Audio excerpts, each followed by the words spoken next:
All right, picture this. You're an ambassador, living the diplomatic dream in Abuja, Nigeria. You've got the title, the prestige, and a passport that opens more doors than a master key. Every morning, you wake up in a plush residence, greeted by the hum of city life and the knowledge that you represent your entire country. Not bad, right? You've got the fancy parties, the flashy cars, and that little country flag on your desk. Life is good. You're shaking hands, making deals, and maybe even sneaking a few canapes at those endless receptions. It's all glitz and glamour, until it isn't. But then, bam! Out of nowhere, you wake up to find your embassy on a government list.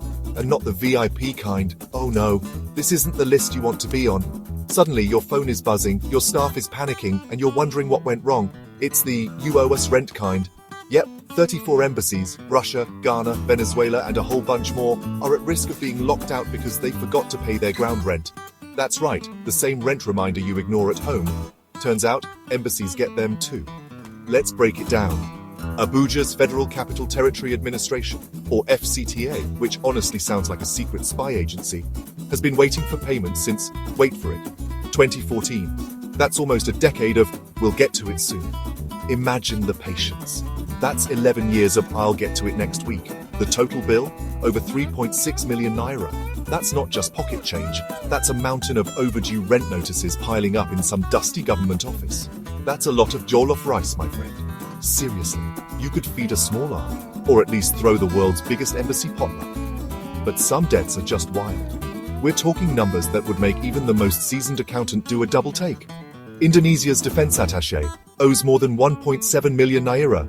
That's enough to buy a fleet of official cars, or maybe just one really nice armored one. Zambia's bill, over 1.1 million. You can almost hear the collective gulp from the finance department. Meanwhile, the Russian embassy only owes 1,000 naira.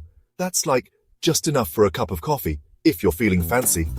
Maybe they're just trying to keep things caffeinated and diplomatic. Now, here's where it gets hilarious. The embassies are fighting back. It's like a diplomatic version of "the dog ate my homework." Russia says, "We paid, receipts and everything." They're waving paperwork like it's a flag at a parade, determined to prove their innocence. Turkey's like, "Why am I on this list? Must be a glitch in the matrix. Maybe someone hit the wrong button, or maybe the rent reminder got lost in translation." Germany says, "Nobody even told us. We're all paid up."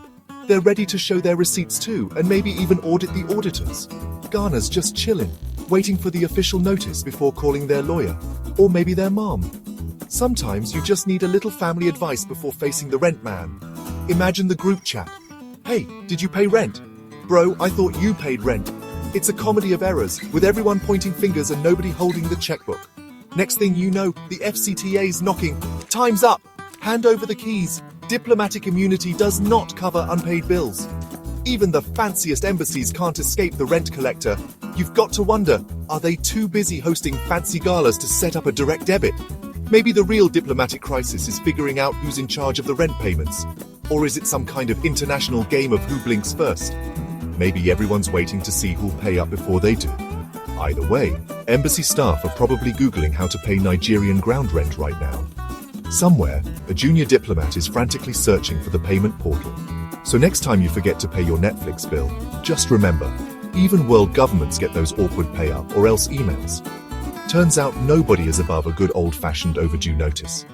If you found this diplomatic drama as funny as I did, hit that like button, subscribe for more wild world news, and let me know in the comments. Would you evict an embassy or let them off the hook? I want to hear your verdict on this international rent soap opera. See you in the next episode of Who Forgot to Pay the Rent. Until then, don't forget to pay your own bills, diplomatic passport or not.